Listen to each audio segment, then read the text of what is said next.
He hadn't kissed anyone in 12 years, and when he finally did, it was by accident. A wealthy CEO, still grieving the loss of his wife, finds himself at a company anniversary party surrounded by people, but utterly alone. Then the lights go out. In that moment of darkness, guided by a familiar perfume and the warmth of a presence, he kisses a woman he believes he knows. But when the lights return, he realizes he kissed his secretary, the woman who has worked beside him for 9 quiet years, never once crossing the line. What would you do if a single moment broke through years of silence, if one mistake cracked open the door to something your heart had long stopped asking for? This is not a story about passion. It's a story about rediscovery, about two people who thought life had passed them by, until life gently whispered, "Not yet." If this touched your heart, leave a comment below and let us know what moment changed you. And now let us take you back to the beginning, to the night of the kiss that changed everything. He hadn't kissed anyone in 12 years, but on that cold December night, in the flickering dark of a hotel ballroom, Nathaniel Alden kissed a stranger, and the moment the lights came back on, his world shifted forever. Nathaniel Alden stood near the edge of the crowd, one hand resting in the pocket of his tailored charcoal suit, the other wrapped around a glass of untouched champagne. From his quiet vantage point, he watched as the ballroom swirled with people colleagues, partners, longtime employees who had built Alden Interiors from a 2-room workshop into a national design empire. The chandeliers sparkled overhead, casting soft gold light across polished floors and sequined dresses. He should have felt proud, but instead, a familiar ache settled in his chest, a hollow sort of quiet that had become all too common these past 12 years. 12 Christmases without her. Maggie had died in early winter, when the maple trees still held the last of their leaves and the snow hadn't yet arrived to cover the world in silence. Since then, Nate had thrown himself into his work with near-military discipline. He built factories, opened showrooms, streamlined departments, and acquired competitors with a calm, ruthless precision. But there were things success could not mend, things no amount of wood, steel, or polished marble could fill. "Mr. Alden," a soft voice said at his elbow. He turned slightly to see Claire Bennett standing beside him, tablet in hand. Her navy dress was modest but elegant, fitting her like it had been made just for her. Her chestnut hair was pinned back in an understated bun, a few soft wisps curling around her cheeks. Claire had worked for him for 9 years. She was efficient, unshakable, and always knew where he needed to be before he did. She rarely joined in the company's celebrations beyond what was required, preferring to stay at the edges, managing logistics from her phone like a quiet conductor. "The catering staff asked if we can approve extra servings of the bourbon bread pudding," she said, a small smile tugging at the corner of her mouth. "Apparently it's a hit." Nate nodded. "Approved. Make sure they bill us for it." Claire tapped her tablet. "Done." And just like that, she disappeared back into the crowd, swallowed by sequins and chatter. Nate watched her go, realizing not for the first time that he knew so little about the woman who had kept his life running with such quiet devotion. Moments later, the lights flickered once. Then again, a hush fell over the room. The orchestra stumbled to a stop. Then, with a loud click, the chandeliers above went dark.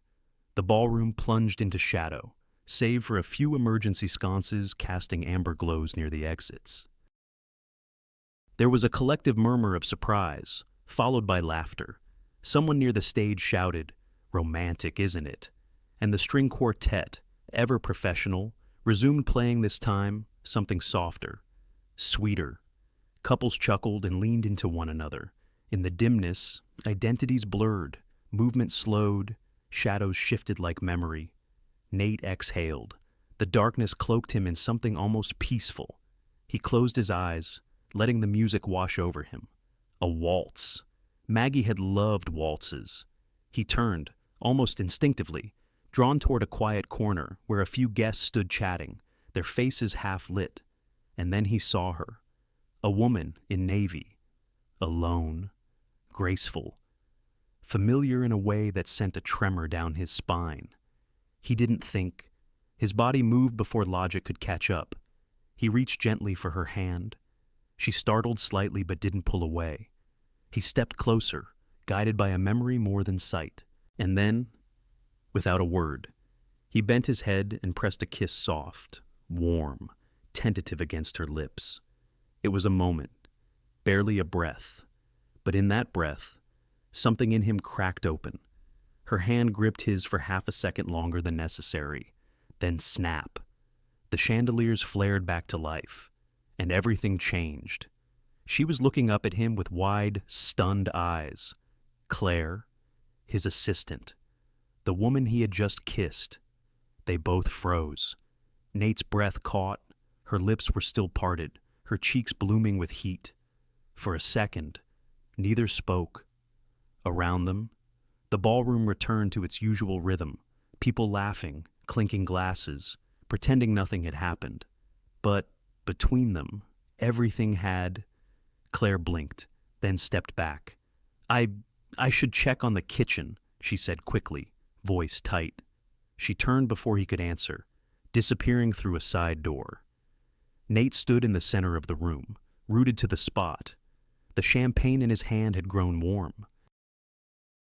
The music played on, but it no longer filled the space the same way.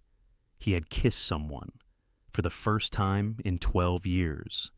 And it had been Claire. He brought a hand to his mouth, as if to catch the moment before it fled. It had been a mistake, a moment of confusion, shadow, and memory. And yet, why did it feel like something far more than that? There are many kinds of silence, the kind that's comforting and the kind that screams. For Nate and Claire, the silence that followed the kiss was deafening. Monday morning came with its usual chill. Outside the Alden Interiors building, the wind rattled through bare branches, sending dried leaves skittering across the stone plaza like forgotten thoughts.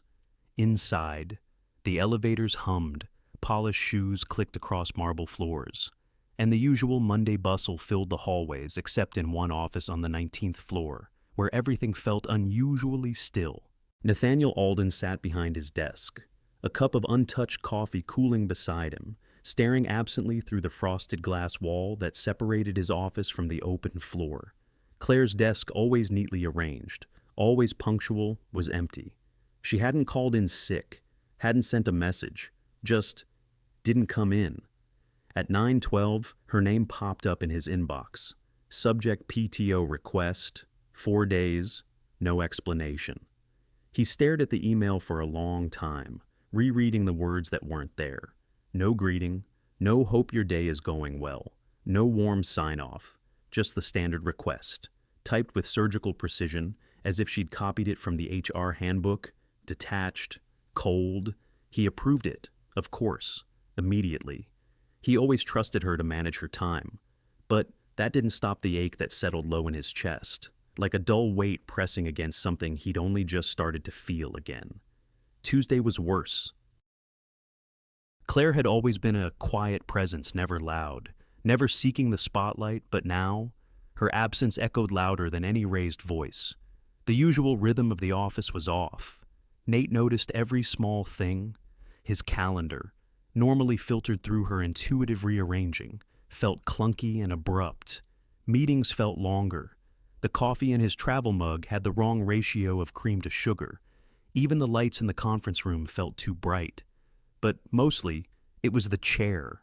That chair, the one just to his right during every strategy meeting, every investor call, every impromptu lunch debrief. Now it sat empty, perfectly still. And somehow, that silence shouted louder than any argument could have. Nate found himself looking toward it more than once, half expecting her to be there, to glance up from her notes with that steady calm she carried, offering the right word at the right time, or even a soft smile, one of the rare ones, the ones she only gave when no one else was looking. But she wasn't there, and he didn't know how to reach her, not without breaking the very boundary he had crossed in a moment of confused emotion and flickering light. By Wednesday, Nate had started avoiding the executive floor lounge entirely. It reminded him of the hotel ballroom of the kiss, of the way her breath had caught, the way she had looked at him when the lights came back on, not angry, not cold, just surprised, deeply, quietly surprised, and then she had left, without a word. He hadn't followed. He didn't know how to follow. It would have been easier if she had confronted him, if she had been furious, demanded an explanation, shouted at him for overstepping. But Claire didn't shout. She disappeared. And now, all he had was silence. Thursday afternoon, Nate canceled his last meeting of the day and closed the blinds in his office.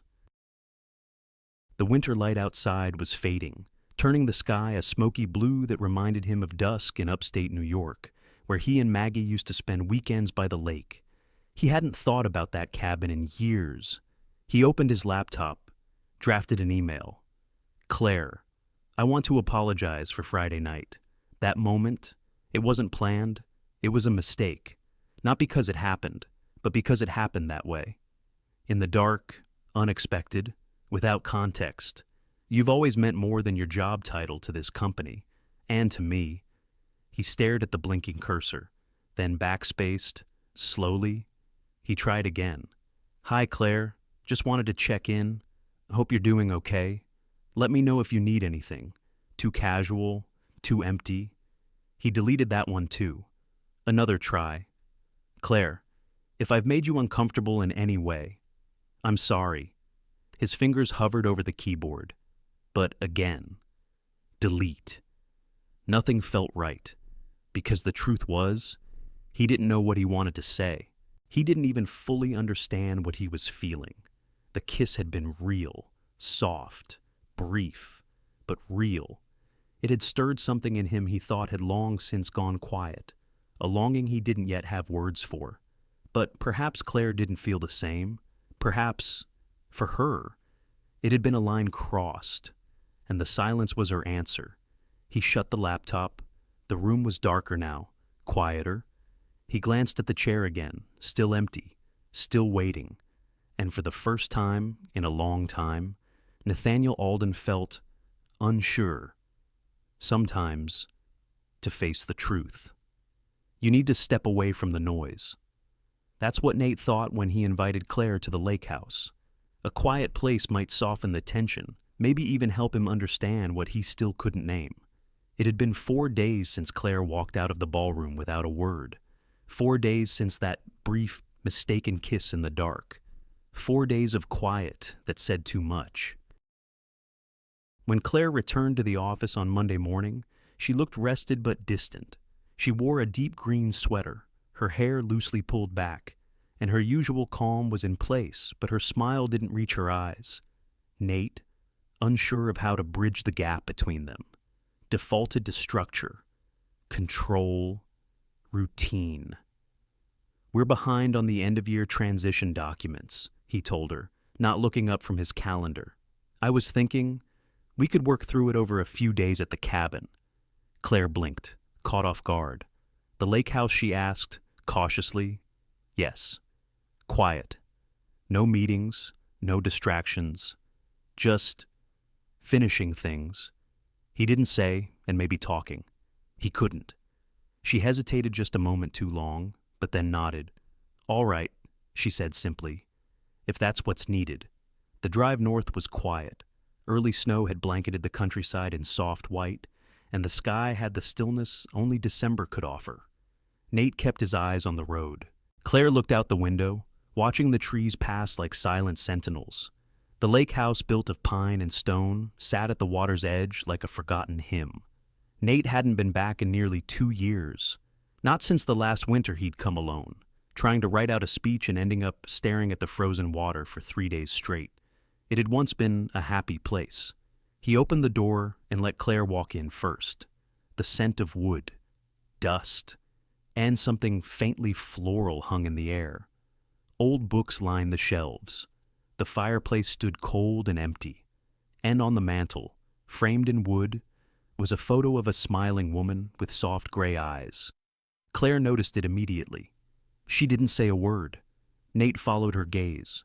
Her name was Evelyn, he said, quietly. We built this place together. Spent almost every New Year's here?" Claire turned to him slowly, her voice gentle. "I know. You mentioned her. Once." He nodded. "We thought we had more time." Silence again. But this time, it didn't scream. It just lingered. Grief had its own vocabulary. They settled into a quiet routine. Nate worked at the oak table in the great room, laptop open, eyes often staring off at the lake.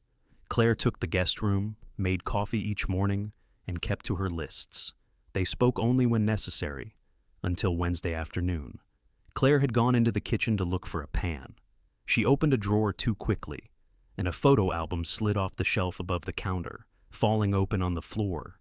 She bent to pick it up and stopped. A photo had slipped loose. It was Evelyn again, younger this time, laughing, holding a bowl of dough, flour smudged on her nose. Nate, beside her, was covered in the same flour. They were making cookies. Claire didn't move. She just looked at the image like it held a language she hadn't learned yet. Nate entered behind her and saw the scene. "She loved to bake," he said, his voice lower than usual. "Even when she got sick. Especially then." Claire held the photo delicately. "She looks full of life." She was. He paused. "It's strange. Sometimes I can still hear her humming, and sometimes I can't remember her voice at all." He rubbed the back of his neck, then let the silence do the rest. Claire placed the photo back inside the album and set it on the counter. "Loss," she said quietly, "isn't something you get over. You just learn to carry it." Nate nodded, not trusting himself to speak. That night, Claire made dinner. Nothing complicated: rosemary chicken with roasted carrots and a wild rice pilaf. She moved around the kitchen like she had done it 100 times, though Nate had never seen her cook before. She wore a soft blue cardigan and tied her hair back with a velvet ribbon. When she called him to the table, he came without a word. The meal was warm, fragrant, simple.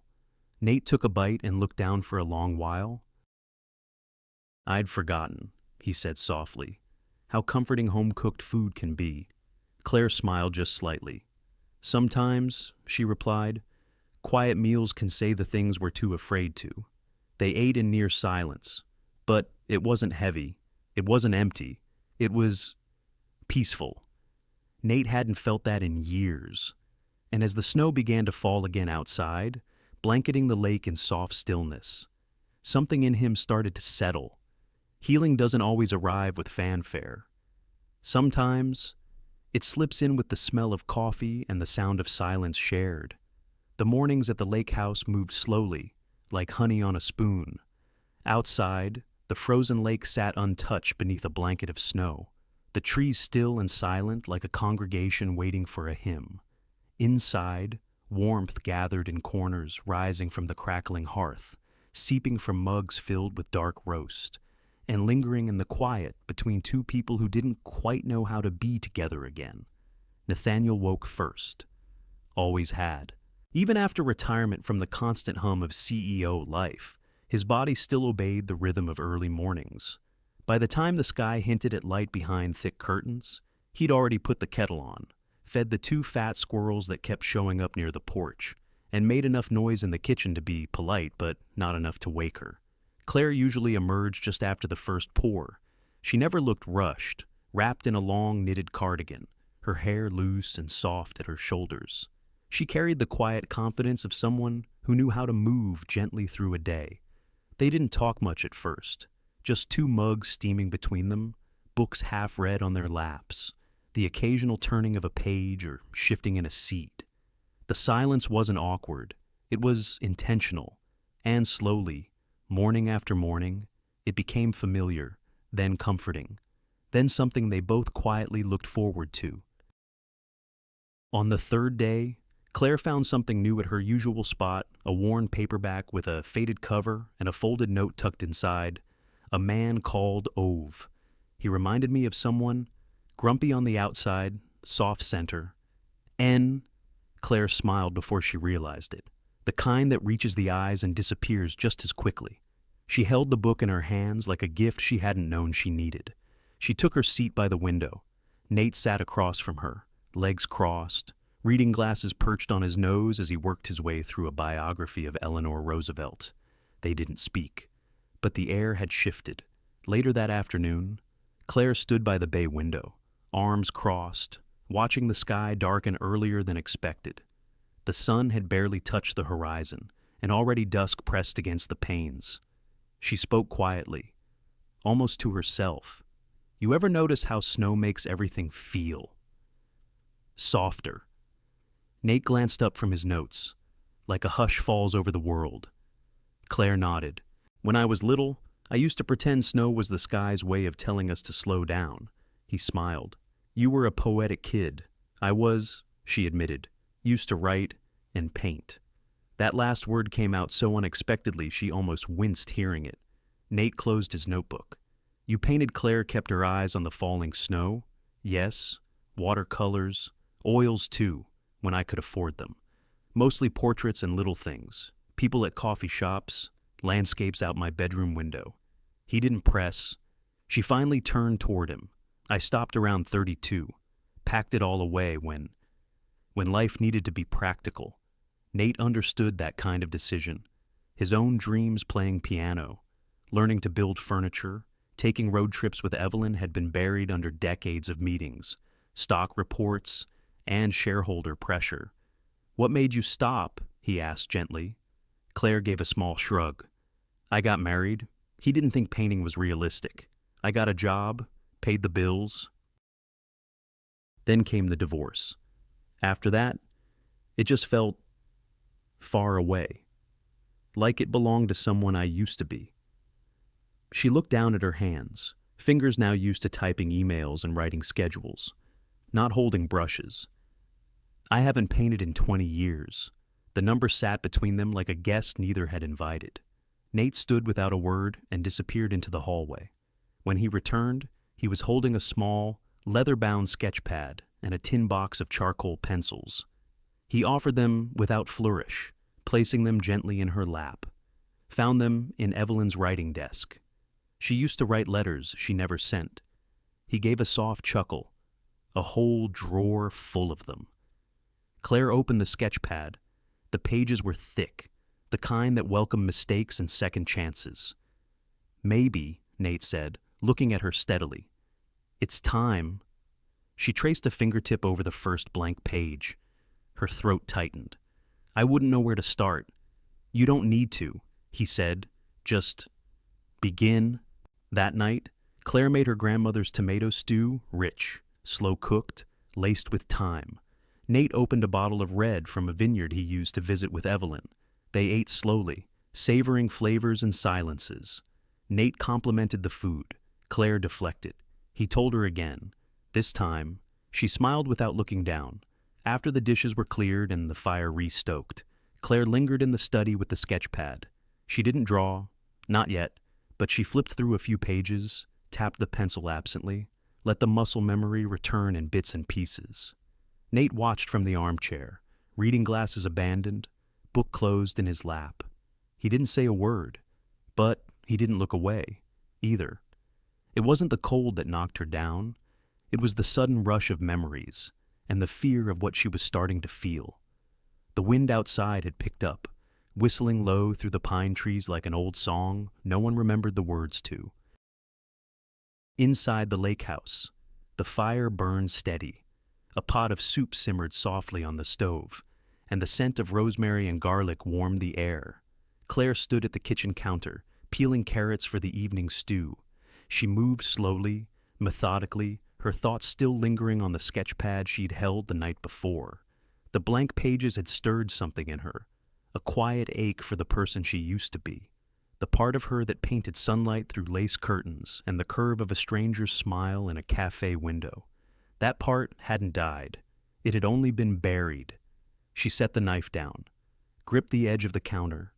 The warmth drained from her fingertips. Her vision blurred. The room tilted just slightly at first, then all at once. She reached out, but the world slipped. When Nate found her, she was lying on the kitchen floor, one hand still loosely curled around the dish towel she'd been holding. Her skin was pale, her breath shallow. Claire. He was at her side in seconds, his pulse thudding in his ears louder than the storm now rattling the windows. Claire, hey, hey, look at me. Her eyes fluttered open, unfocused. I'm fine, she whispered, but she wasn't. He knew that voice steady even in distress, trained to minimize everything. The voice of a woman used to taking care of others, never allowing herself to be cared for.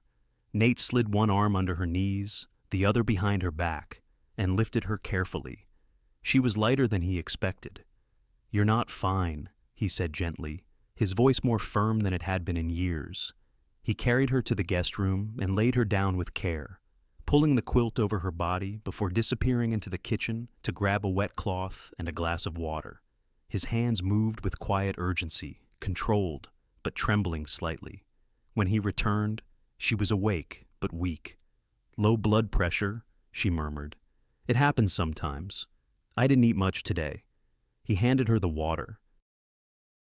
You scared me, he said. She looked up at him, surprised by the honesty in his voice. I didn't mean to. I know. Silence settled again, but it felt different this time. Not awkward, not cold, just still like something between them had shifted and neither of them wanted to name it yet. Nate stayed by her side that evening. He brought her tea, fluffed the pillow behind her back, and sat in the armchair across the room while she rested. Occasionally, their eyes met and lingered a little longer than necessary. He didn't return to his laptop. He didn't check his phone. He just stayed. Around 9, Claire stirred and looked toward him. You don't have to sit there all night. I want to. Her brow furrowed slightly. Why? He hesitated, then stood slowly and walked over to the edge of the bed. He didn't sit, not yet just looked down at her, hands in the pockets of his cardigan. Because I haven't felt this. He paused, searching for the right word. Connected. In a very long time. Claire's breath caught. She looked away. He sat then, on the edge of the bed, careful to keep a respectful distance. I don't know what this is, he said, and I'm not asking for anything. But I do know that when I saw you on that floor, something in me cracked open. Claire turned to face him again. I felt it too, she whispered. Not just tonight, not just the kiss. He reached out then, not with urgency, not to claim, but gently. Just the brush of his fingertips against the back of her hand. It was the kind of touch that asked permission. And she didn't pull away.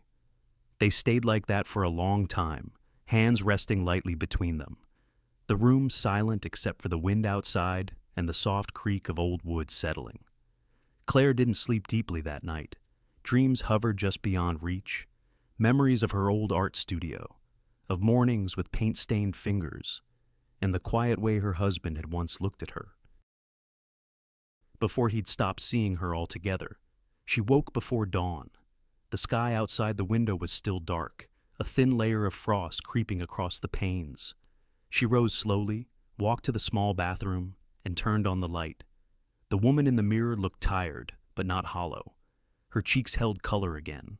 Her eyes seemed brighter, though unsure. There was something in her gaze she hadn't seen in years. Softness. Maybe.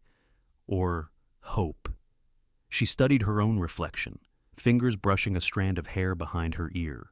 And then, quietly, she asked herself the question that had been rising all along. What am I becoming to him when words are too heavy to speak? They find shelter on paper. But even then, not all letters are meant to be read. The morning after Claire fainted, the world outside had softened. The storm had passed, leaving behind a clean hush of snow that coated the cabin roof, the pines, and the frozen lake in a kind of quiet grace.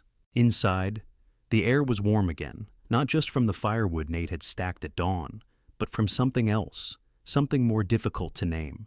They moved around each other gently, with a new softness. No declarations, no questions, just gestures, refills of tea, a touch at the elbow, a lingering look that held just a second longer than before.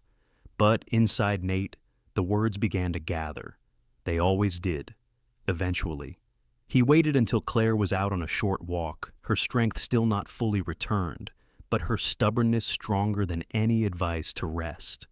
In the study, Nate sat at Evelyn's old writing desk, the one that still smelled faintly of lavender and cedar. The desk had 3 drawers, one locked, one stuck, and one that always creaked when opened. He chose the creaky one, tugged it out with care, and pulled a sheet of stationery from the back, a deep breath, then another, and he began to write. Claire, that night in the ballroom, when I kissed you in the dark, I thought I had made a mistake. I didn't realize until days later that it wasn't the kiss that surprised me. It was what I felt in that moment. Something I hadn't felt in 12 years. Something alive. I know what lines we're supposed to draw. I know what roles we've lived in for nearly a decade, you as the anchor of my chaos. Me as the man who always pretended to have everything under control. But that kiss, it reminded me I'm still here, still capable of feeling, still human. And maybe, if I'm honest, I want to know who I am when I'm with you, but I also know I have no right to ask. Not yet. Maybe not ever. So, this letter stays here, folded between paper and wood, instead of being placed in your hand, because I care enough not to rush you. N. He stared at the page for a long while after the ink dried. Then, with hands that didn't quite feel steady, he folded the letter into thirds and placed it inside an unused envelope. He didn't seal it. Instead, he slipped it quietly into the desk drawer, beneath a small stack of unused stationery, tucked far enough back that it wouldn't be seen unless someone was looking. Then he closed the drawer, and with it, the part of himself that still wasn't ready. Claire returned shortly after, cheeks pink from the cold, eyes brighter than they had been in months. I walked to the edge of the lake, she said, peeling off her gloves, could see the snow forming tiny crystals on the branches. It looked like glass. Nate smiled. Glad you're back. He meant more than just the walk. Later that afternoon, Claire sat by the window with the sketch pad open on her lap. Her fingers moved with growing certainty, the lines of her drawing no longer tentative or cautious. She'd started the sketch that morning. What began as a still life of the kitchen table had evolved into something else entirely. It was a view from the cabin window, the lake in winter, the outline of pine trees in the distance. But in the foreground, faintly visible in pencil strokes and soft charcoal, were 2 mugs on a wooden sill, steam rising, a suggestion of 2 shadows seated nearby. She didn't know why she added them, only that it felt true. By evening, the drawing was finished. She didn't show it to Nate, not yet. She wasn't sure if it was ready, or if she was. Instead, she placed it in the back of the sketch pad, tucked beneath the cover, and laid the pad gently on the writing desk, where he often worked. I'll start another tomorrow, she said aloud to no one. And then, with no real plan, she began tidying the room, dusting bookshelves, stacking spare blankets, arranging the pens that had accumulated across the desk. She reached for the bottom drawer to organize the unused paper. It creaked, and there, half tucked beneath a stack of stationery, was an envelope. Her fingers hesitated. It had no name, no seal, but the paper inside was slightly curled, as if it had been read then hidden. She pulled it out, stared, and didn't open it. Not yet. Instead, she held it in both hands, breathing in quietly, heart tapping a rhythm she couldn't slow. She looked toward the window, where the light had begun to dim again, casting long shadows on the floor. The cabin felt still, expectant. She didn't know what the letter would say, but she knew deep in her chest that whatever it held was meant for her. Love is terrifying, not because it hurts, but because it heals. And sometimes, healing feels more frightening than pain. Claire didn't sleep that night. The letter lay folded on her lap for hours after she found it. She had read it once in silence, then again, slower this time, each word echoing like footsteps down a long hallway inside her chest. She sat cross-legged on the floor by the fireplace, wrapped in the old knitted shawl she'd found in the guest room, hands trembling slightly as they rested over the envelope. The fire had burned low, casting shifting shadows across the room, But she hadn't noticed the cold creeping in. The letter was many things unexpected, tender, cautious. But more than anything, it was honest. And that honesty undid her. It wasn't the kiss that surprised me. It was what I felt in that moment. Something I hadn't felt in 12 years. It wasn't a declaration, not a plea, just a quiet truth laid bare on paper. And she didn't know what to do with it. Claire had lived most of her adult life inside carefully drawn lines. Expectations, responsibilities, silence. She had been someone's wife, someone's employee, someone's, "You're so reliable." The idea of being wanted not for her efficiency or her steadiness, but for her presence, for her essence. It overwhelmed her. She was grateful, deeply, moved, deeply, but she was also scared. What if this warmth she was beginning to feel wasn't love, but loneliness? What if it was a passing tenderness born from shared grief and winter stillness? What if they mistook comfort for connection? And perhaps most haunting of all, what if it was real, and she couldn't carry it? At some point near dawn, she stood, folded the letter gently, and placed it back on the desk where he'd left it. She found a small piece of notepaper in the drawer, tore off a corner, and wrote, "Thank you.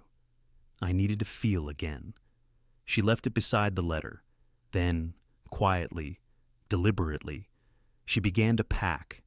Nate woke to silence.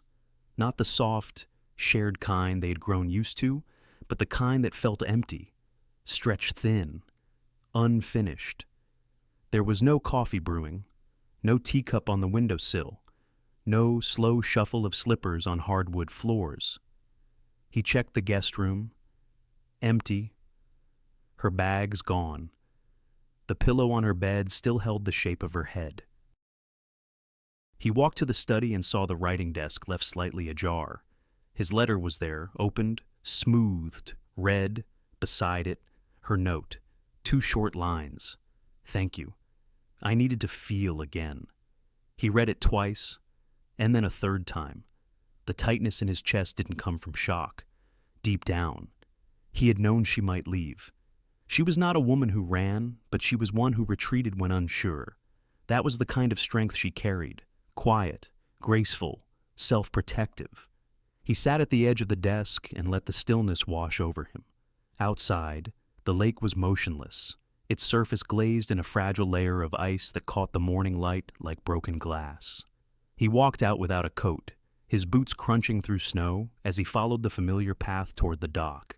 The cold bit at his face, but he didn't feel it. At the edge of the water, he stopped, looked out across the vast white, and something inside him broke. The tears came suddenly, at first, just one, then another, until he was weeping not in quiet restraint, but with a full-bodied sorrow he hadn't allowed himself in years. Not even when Evelyn died, not even when the house felt like a museum of memories and unsaid words. He cried for everything he'd buried. For the loneliness that had become so familiar, he'd stopped noticing its weight. For the woman who'd sat across from him in quiet mornings, unknowingly awakening something he thought was long gone. He cried because the letter had been read, and she had left anyway. When the tears subsided, he sat on the dock, rubbing his eyes with cold, reddened fingers. The sky had turned pale gold at the edges. A new day was beginning, but it didn't feel like a return to anything.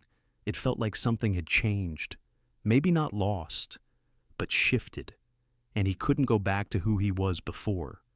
Back inside the cabin, Nate moved slowly, methodically, as if his body had to relearn motion. He cleaned the dishes from the night before, folded the blanket on the couch, set 2 mugs side by side out of habit, and then quietly placed one back on the shelf. Then, without really thinking, his hands began gathering ingredients from the pantry: flour, molasses, ginger, cinnamon. The gingerbread recipe Evelyn had once sworn would fix any sadness that fit on a spoon. He hadn't made it in over a decade, but now his fingers remembered the rhythm, the mixing, the kneading, the shaping. As the smell filled the kitchen warm, earthy, familiar, Nate felt something settle deep in his chest. Food had always spoken where words failed. Evelyn believed that. Claire, too. He let the cookies cool, then packed them gently into a small tin box he found in the cupboard, lined it with a clean towel, and on top, he tucked the recipe card, handwritten in Evelyn's looping script. Then he zipped his coat, picked up his bag, and stepped out into the crisp air. Claire had once told him where she lived, just north of Portland, a little town where people still wave to each other. He didn't know her address, but he had time. He had cookies, and he had something he still hadn't said, not out loud. But maybe, finally, he was ready. He never liked Christmas after she passed. But that year, he found himself knocking on a door with a tin of ginger cookies and a heart too full to carry alone. Snow had fallen steadily the entire drive, thick, quiet flakes that blurred the lines of the road and turned trees into silhouettes of stillness. Nate gripped the steering wheel tighter than he needed to, not because of the weather, but because of what waited at the end of the road. He had no address, just the name of a town, and the kind of faith that had taken years to grow back. The streets were quiet. A string of white lights hung gently across porches, windows framed with soft garlands. The kind of place where mailboxes still wore scarves in December, and no one was in too much of a hurry to smile. He stopped at a corner cafe, stepped inside to warm his hands, and asked a woman behind the counter if she knew a Claire Bennett. She looked up from the register, smiled. Claire with the sketchbooks? Nate exhaled. Yes. She lives 2 streets over. Yellow house, blue shutters, big front porch. He thanked her, heart pacing faster than his feet as he stepped back out into the cold. He stood on her porch longer than he meant to. The house was quiet. A soft wreath hung on the door. Through the window, he saw the flicker of firelight, the curve of a lamp's glow, the edge of a painting leaning against the wall. The tin of gingerbread in his hands felt heavier than it should. So did everything else. He raised his hand, knocked twice, then waited. Claire opened the door without checking the peephole. She wore a thick cardigan over flannel, hair loosely braided, cheeks flushed from the warmth inside. When she saw him, her mouth parted slightly but no words came. They stood there for a breath. 2, maybe more. Nate cleared his throat. I brought cookies. That made her smile. A real one, laced with disbelief and something softer. She stepped aside, held the door open with one hand. You'd better come in. They'll go stale in this wind. The house smelled like pine and citrus, like someone had simmered oranges and cinnamon on the stove all morning. A small tree stood in the corner, unevenly decorated, with a handmade star at the top. Claire led him into the living room, where the fireplace crackled low. A teapot sat on the coffee table, 2 mugs beside it, as if she had been expecting someone, and maybe, in a way, she sat first.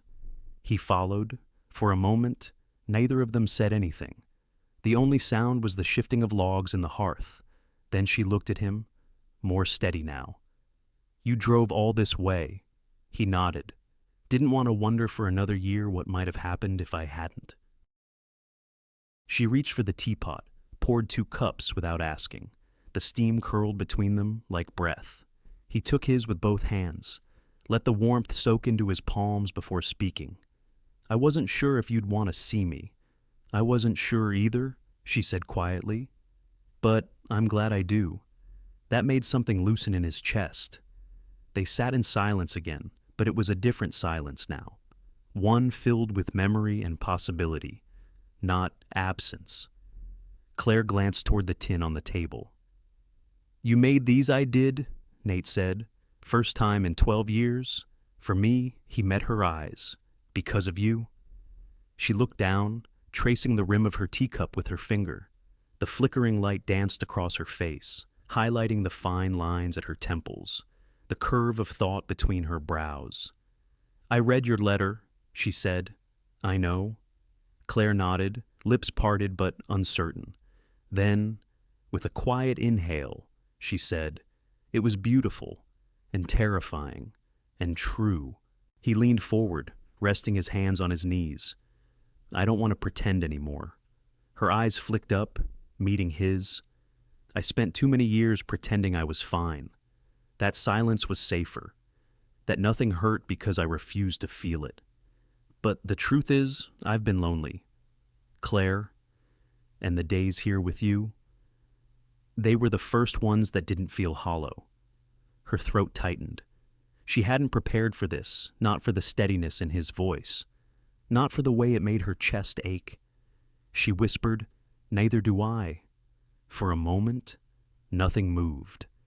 Then she reached out. Not fast, not sudden, just a quiet, deliberate gesture. Her fingers slid over his, rested there.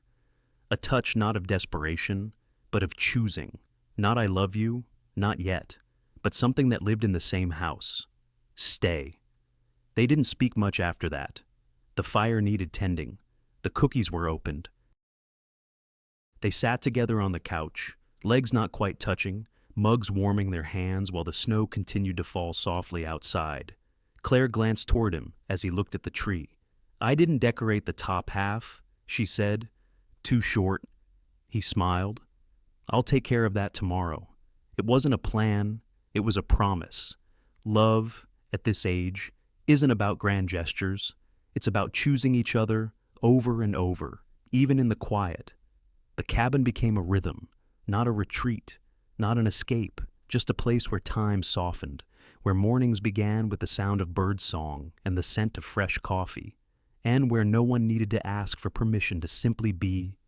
Claire had moved slowly into the space, bringing little things at first: her sketch pad, her favorite tea, a wool blanket she'd knitted in her 30s.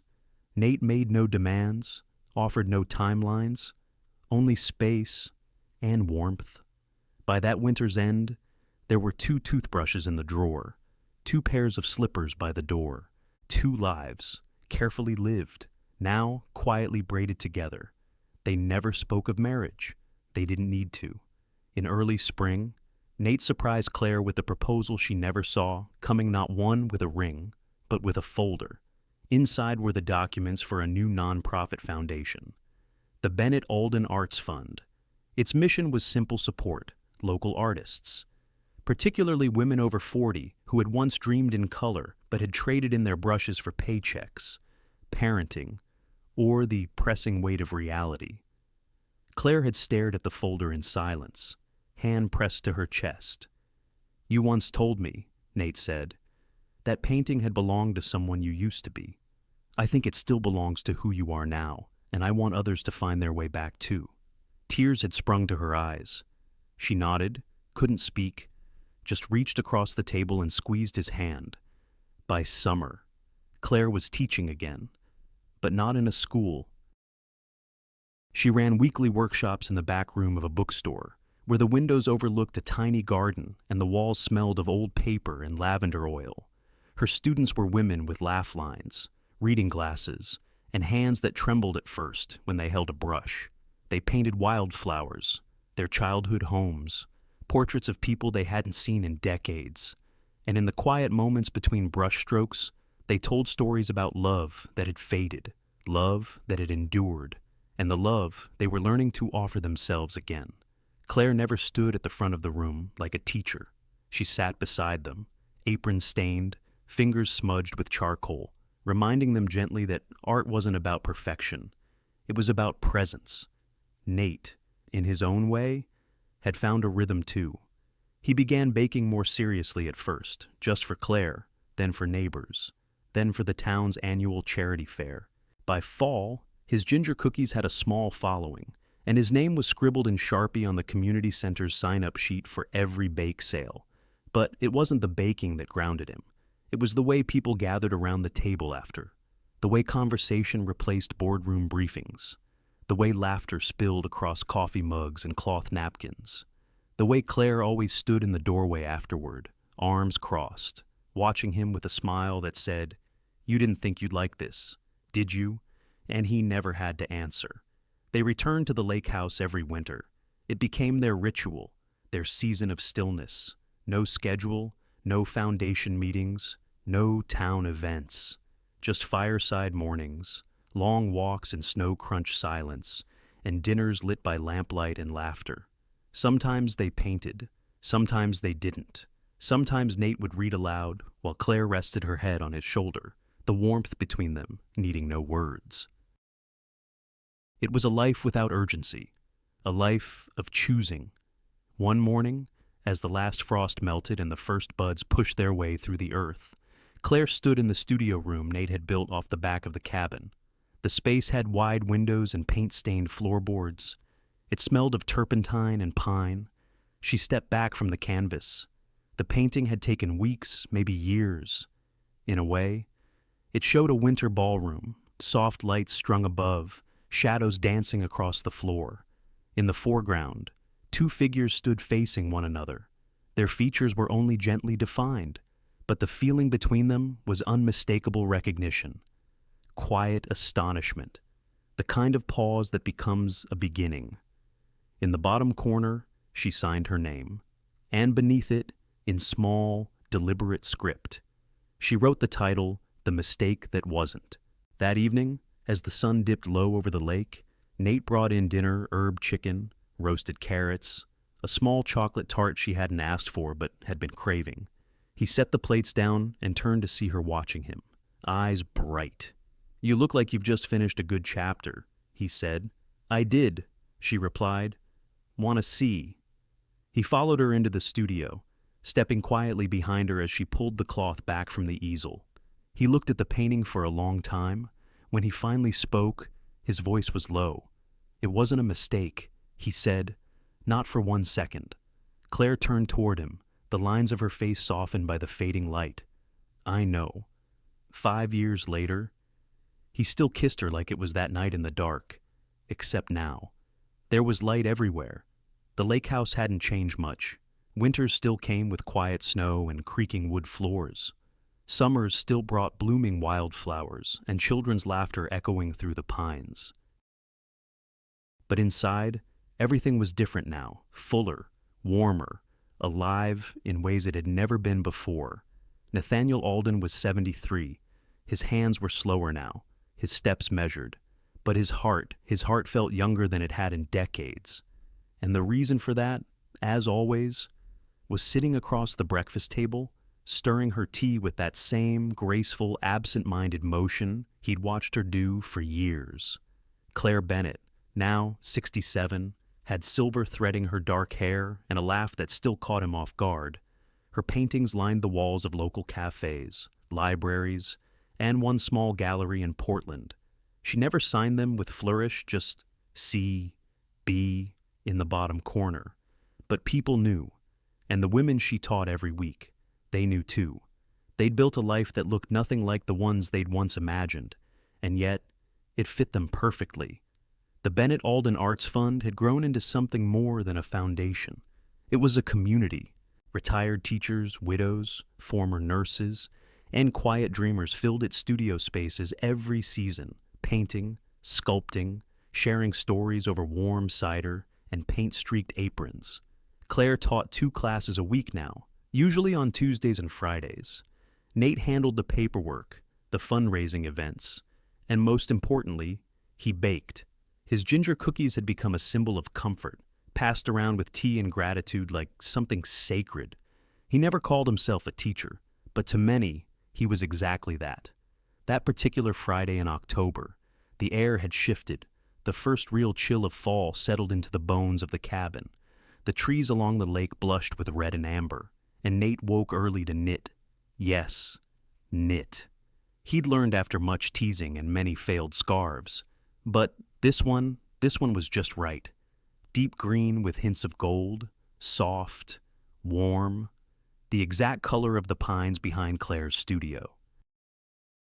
He packed a thermos of her favorite Earl Grey with honey, wrapped the scarf in parchment paper, and drove the short distance into town.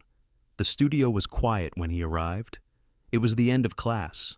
Claire's students were cleaning brushes, chatting softly, laughing. He peeked through the window first.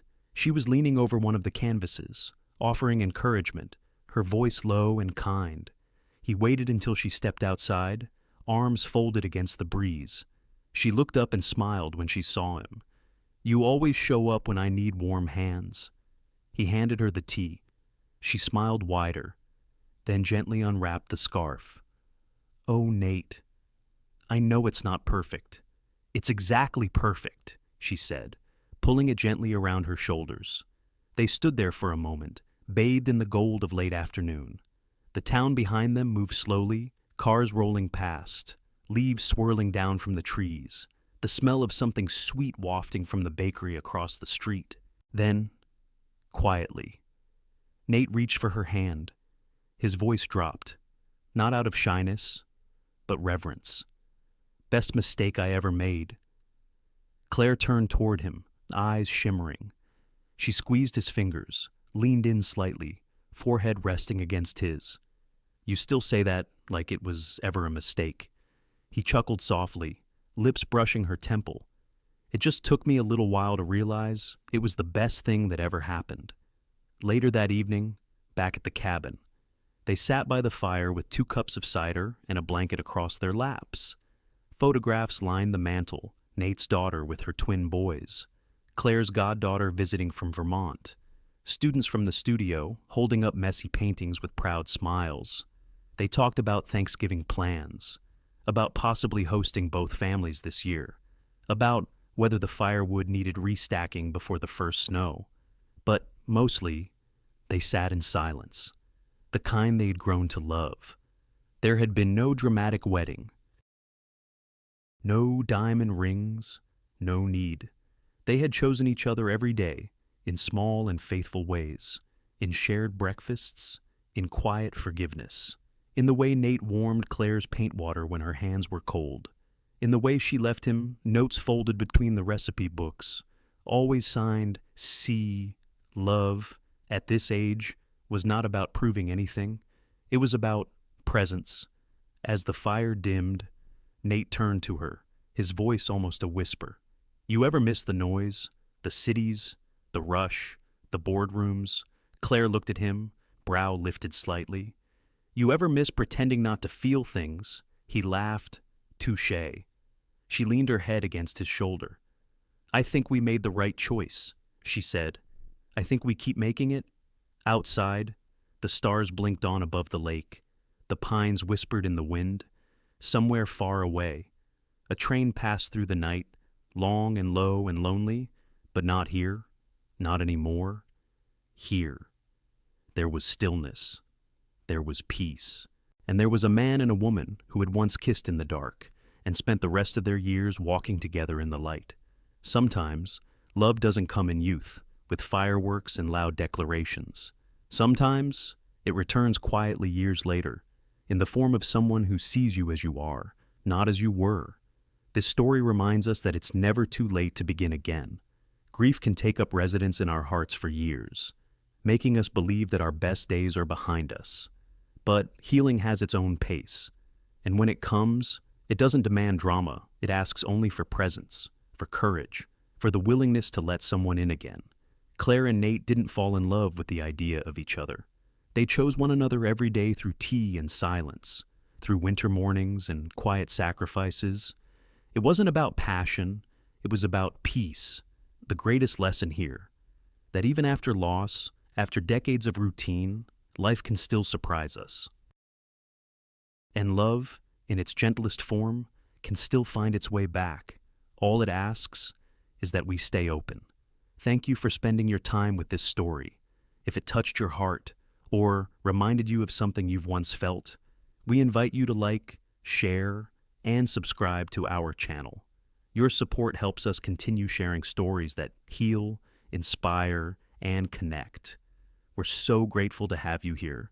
See you in the next story.